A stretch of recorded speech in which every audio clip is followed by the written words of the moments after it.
Okay. Well, welcome to Progressive Soup. My name is David Stevenson. I'm tonight's host. And we've scaled back our budget for Progressive Soup. We're on a tight budget. So instead of the soup bowls, we're doing a cup. That's all we could do. Sorry. But our guest is very accommodating, apparently. And he and I are going to talk about health care and the new health care law and how it's affected us personally, what's going on in Connecticut. And suffice it to say, to begin with, that I got a health insurance policy. I hadn't had insurance for about 15 years because Diane and I, the last time we had health insurance, we were paying about $1,000 a month for essentially a catastrophic policy that had, I think, a $10,000 deductible, and then paid small amounts after that. And again, it was $1,000 a month just to have the policy. So we gave up on it. We made sure we were doing our due diligence and going to the doctor on a regular basis with all the regular checkups, and that worked well. So for the first time in 15 years, Kristen and I have health insurance. It's a good policy. It came in handy for me personally on January 2nd because I had what ended up being blood clots in my lungs and spent a week in the hospital, and that would have been an extremely expensive stay if not for having insurance. And so that's my tip of the hat to President Obama and to ObamaCare and to Connecticut for having a great health insurance exchange. And Rich wants to jump in. Okay. Well, no. I want to ask you some questions. Okay. Because, whose show is this anyway? Go ahead, you can ask. No. And this is beneficial because I'm sure everybody wants to know the same thing. Okay. Now, when it came to when it came to now you paid your premium with Obamacare. You selected a plan. Yep. And there were about 10 to choose from.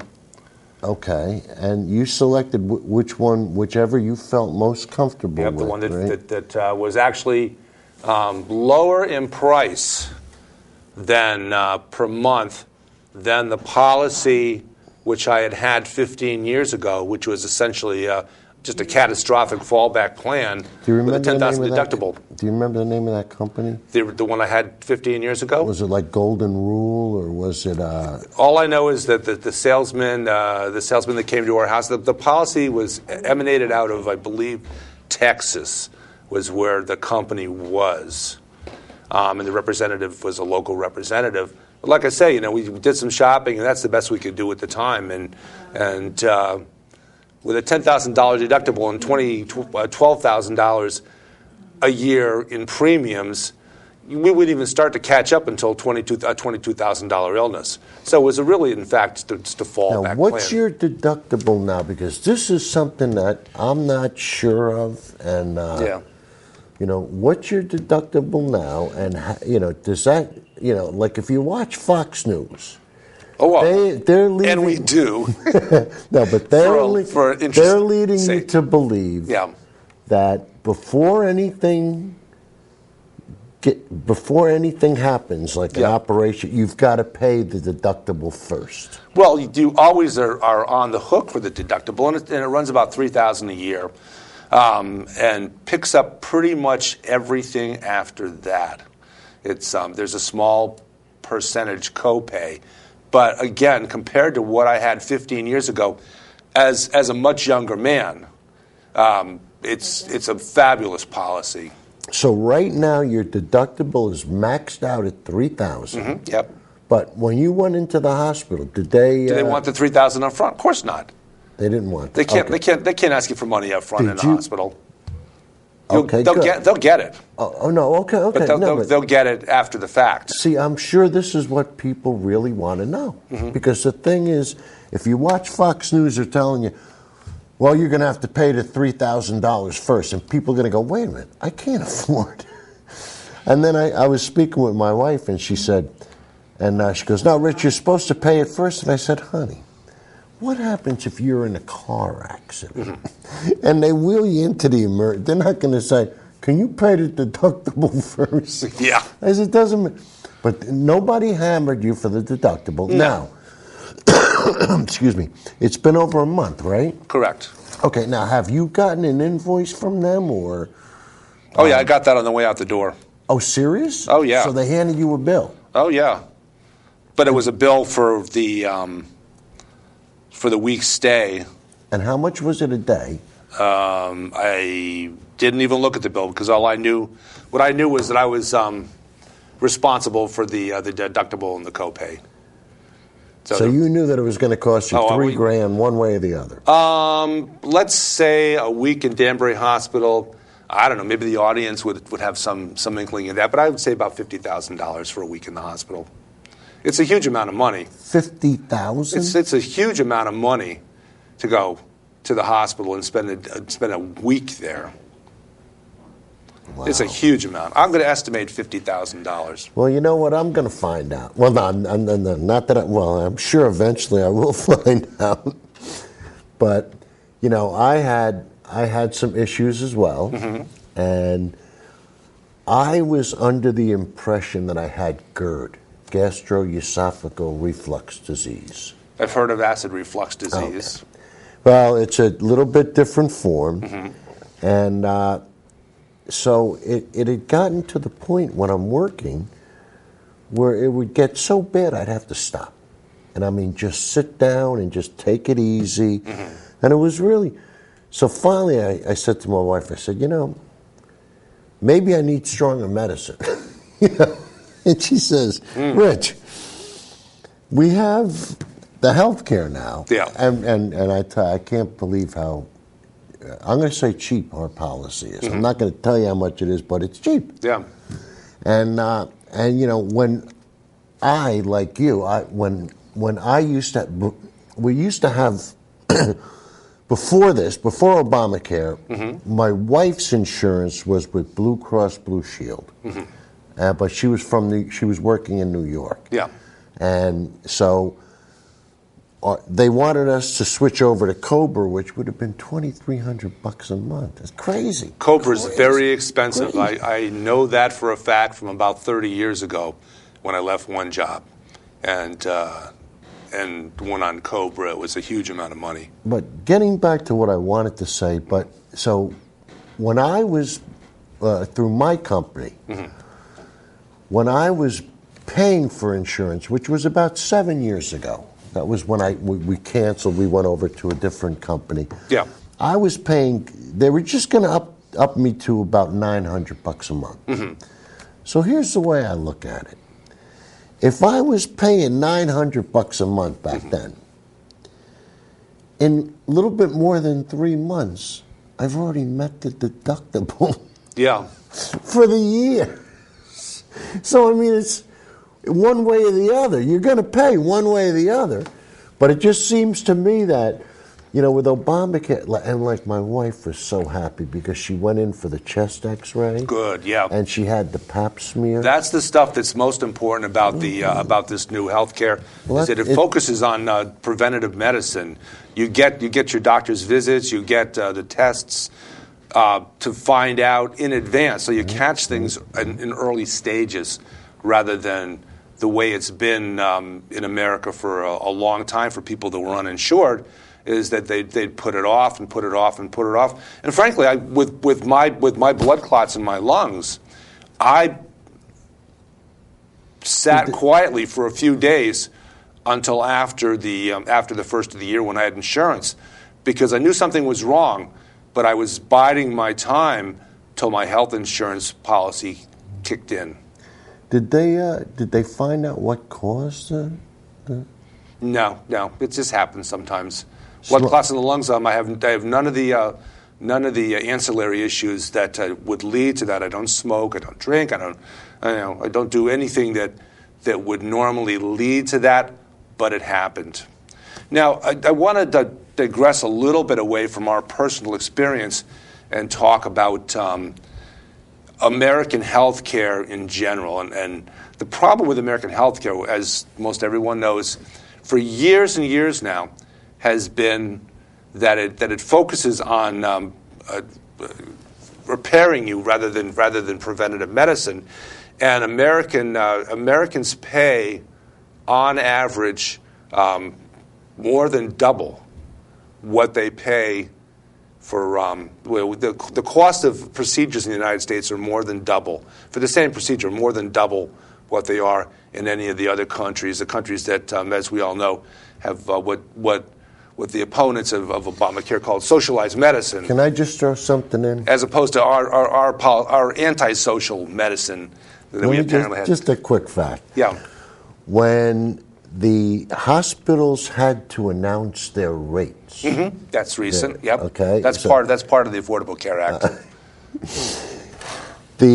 A tonsillectomy and I'm going to get this wrong, but you guys will get the idea. And you can look it up. We always ask you, certainly fact check, no matter what you hear on the air. Let's say if you have a tonsillectomy in Bronxville, New York, okay? I'm sorry. It was in the Bronx. If you had a tonsillectomy in the Bronx, it cost around $5,000. The same exact operation in Saddle River, New Jersey, was like $99,000. So you're saying, wait a minute. Well, let's not say 99. Let's just say it was appreciably more. Well, no. Than it was. Well, no. In a I tell you hospital in the Bronx. what. Those numbers, as dramatic as they seem, they do. But I'm telling you, when I looked at them, I myself said, this can't be right. But it's what they do is it's what the insurance companies have agreed to. Yeah. You know, when we had our first kid, I'll never forget it. It was like we were royalty. I mean, we got a special parking spot outside, you know. They had a special dinner for us. Oh, that's nice. With our own, I mean, with that Daddy's cup and I mean, gorgeous. I mean, with a little bottle of champagne. I mean, it was like a dinner made from a chef. I mean, it was a real. I mean, it was. When we had our second kid, it was like, come on. Pointing the way to the door. And I'm not kidding you. I mean, they wanted my wife out in like 24 hours. And I was 20. Which works for a lot of deliveries. She was in labor for 18 on the first one. Which works for a lot of pregnancies, a lot of deliveries, but for a lot of them it doesn't. A lot of them you need a couple, 3 days in the hospital. Well, when my mother gave birth, with my two, she was, for a week you didn't see her. They were in the, look at where we've come from. When I was a kid growing up, there were kids walking around with polio. I mean, I remember polio from my younger years. Yeah, not personally, but a lot of kids had polio. Yeah, I mean, my sister was like that close, and I mean, but they. Salk with the vaccine, and I mean, it just, I was born in '53. I was like one of the beneficiaries. Modern science. Likewise, 1953. Science. Yep. What year were you born? 1953. Oh, really? Yep. Wow. What date? September 25th. I'm older than you. January 3rd. Okay. I'll drink to that. Coffee and soup. So, what more can you add in terms of your experience in shopping for your policy that you ended up with? Well, I got to be honest with you. Mine took about 2 hours. I didn't do a thing. My wife did everything. Oh, okay, yeah. But she was in medical billing, so she knew. Am I going to tell her what to do? So she understands terminology, understands the different facets of health care. Okay. Exactly. And a lot of people, and I tell you, the good thing is, a lot of people are going to become a lot more aware of exactly how insurance works, and they're going to understand. And you'll see. And, with Obamacare, the whole idea of putting people into a larger group. Yep. It's I got a good trivia question for you. Go ahead. What was the first types of insurance? Well, I remember from the early days of HMOs, Blue Cross and Blue Shield were still not-for-profits. No. I'm going back to the first forms of insurance. Think about this. Social insurance. Well, before Medicare? No. I'm not talking about, it has nothing to do with human health. Let me cut it short. Oh, okay. You have to get right to the point on this. When the farmers grew their crops in China, they would have to ship them downstream to the cities. Yeah. Well, shipping them downstream required going through rapids. So think about it this way. When Columbus came to America, he used 3 ships, right? Why did he use 3? Why didn't he use one 3 times bigger? Because if you have 3 ships, if something happens to one of them, you lose one of them, you still have 2 other. Yeah. This is the first form. So, in other words, if you put all your rice on one boat, and that boat sinks, that's the end of the rice. However, if you put some rice on this boat and some rice on this boat, and then some corn on it, and so now what you're doing is you're just playing the odds. And that's all insurance is. Okay, yeah, you've got a pool of individuals, and you spread the cost amongst them. There you go. And ultimately, like Social Security, the kids that are finding their way by necessity into health care, they're paying more in early on than they're getting back. Although, it's nice to have insurance if you ride a motorcycle and you have a bad injury. So a lot of kids are going to need health care and are going to need it. But those that don't are paying into it, and ultimately one day when they get to be older, they'll be reaping the benefits of it. Well, that's the way it works, and that's the way auto insurance. But when I don't say that kids aren't going to have much health issues. Because I'll tell you, when we're talking about catastrophic, like with liver or cancer, then you might be okay. But I want to tell you, when I was a kid growing up, I fell over a waterfall in Vermont. I couldn't walk for 3 months. By the time I get out of the water, my knee was purple. I don't know what that cost. Yeah. Another time, I stepped on something in the Sawmill River in Ardsley, New York. We got 10. Okay. That knocked me out for another summer. Yeah. I mean, I've been, and the thing is, of course, there was nothing, like tuberculosis or, nothing. But I mean, when you're a kid, you do some pretty boneheaded things. Skiing. Oh yeah, well, this is the nature of young people is you feel invincible. Well, yeah, but the thing is, and saying things happen. Saying that the young people have to support the older people. That's true, but don't forget the young people are going to get older as well. Just like in the case of Medicare, where people put into it ultimately will receive from it later on as more new young workers come in, and so it's a process where everybody puts in and everybody gains, but nobody loses badly. Well, there you go, and we have to do what works so well in all the other industrialized countries. We're the only one that doesn't have health care, and why is that?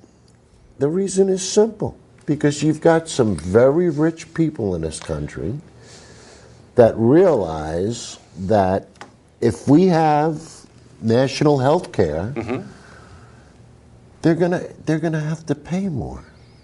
And let me just put my cards on the table. I'm talking about the Koch brothers, because if the Koch brothers, because of ObamaCare, have to pay, believe it's 2.3% more a year in tax.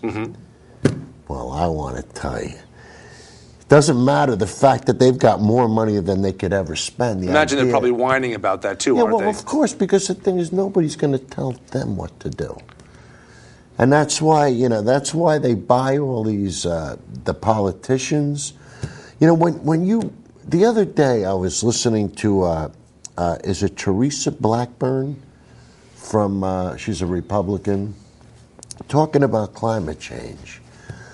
And I'm sitting there and I'm saying, you know, she doesn't have a clue. And all she's doing is regurgitating talking points that I've heard so often on Fox.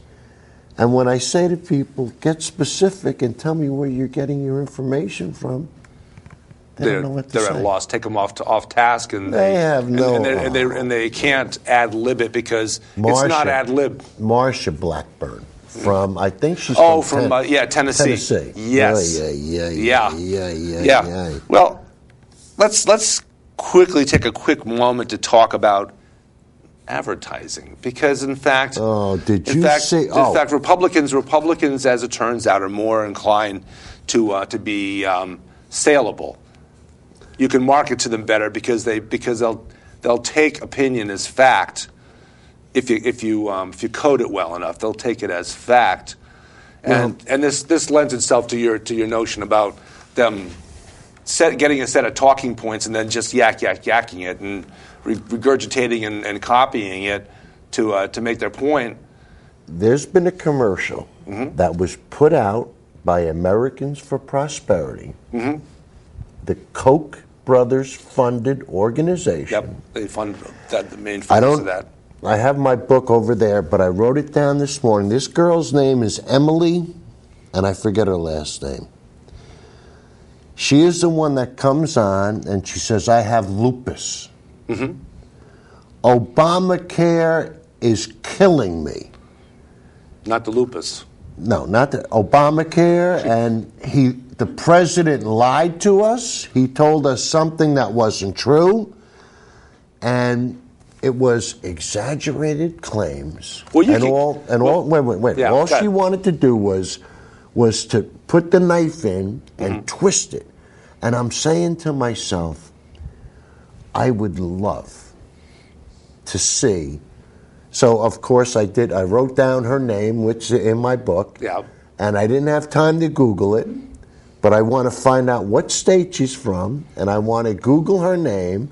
And I can almost guarantee you that she's affiliated with the Republican Party in some manner, shape, or form, like a treasurer or But when I saw it today, and they actually interviewed her on Fox this morning, and I said to myself, you know, I want to ask the questions. Because they give her these soft, you know, did they say, Emily, well, how much were you paying before? What was your coverage for? What did it include? What are the changes? What changes have you run into under the new plan? They said that her premiums went from, she was paying $50 a month. Oh, and she was an accountant, by the way. $50 a month. She was paying. So I'm saying to myself, if you're paying $50 a month for anything other, even a cell phone's more than $50 a month. Now, that might have been what she paid in addition to her the plan when you were writing that check provided. Out, what did you think if you went to the hospital, you were going to be covered for anything? So anyway, now her policy went up to $350, but they never said did she qualify for any subsidies? Because if she qualified for the subsidies, she might have a better plan at a cheaper price. But would Fox tell you that? No. I don't think they probably would. No, they wouldn't, because they don't want to inform you. They want to inflame you. Now the notion of one of the notions is that I think you touched on it about keeping can you keep your doctor, and no matter what plan you're under. See, as I mentioned earlier, my health insurance coverage for 15 years amounted to going twice a year to see my doctor, and if under my new policy, under the Affordable Care Act, if my doctor wasn't on that plan that I chose, and he is, but if he weren't under that, I could continue to see him and pay, I would pay about $100 twice a year beforehand. So you can still go to your doctor. You might have to pay outside of the. It's like with HMOs have what's the word I'm looking for? They limit your doctors too. HMOs do also. The HMOs have always limited your doctors and hospitals. Not to mention the fact that HMOs have always had something which was brought up as a battle cry against Obamacare. HMOs have always had death panels. They've always looked at this is a for-profit. They're always looking for ways in order to deny you coverage at all for something, or certainly deny you coverage in a timely fashion, to delay until you die. You know, I'm trying to think of the guy's name that wrote, and I can't, was it Endless Lies? He actually worked for the insurance companies. Oh, yeah. What the hell was his name? I remember him. I remember seeing him on a lot of shows. That talked about essentially that HMOs, as we all know, have death panels, and they pay their folks bonuses. They pay their folks bonuses for denying coverage. Well, what he said, Potter, right? I think it was Potter, yeah. Not Harry Potter, but... No. So we're going to... But what he said was... Make it quick, because we're coming to the end of the show. Okay. How much time? We've got a minute. Okay. Continue. What he said was, he went to see Michael Moore's Sicko. Mm-hmm. And he actually went to the premiere. Mm-hmm. And he took his son. Yeah. And he said, I had to go to the premiere so we could see what we were up against. Yeah. Because he was the CEO of Humana. 30 seconds. And he said, after the movie, his son said to him, Daddy, I want to go up and meet Michael Moore. He's my hero. So this guy... And with that... Okay, all right. This has been Progressive Soup. I'm David Stevenson. Rich Frascone, my guest from his own show, Who's Telling the Truth? And thank you very much for joining us.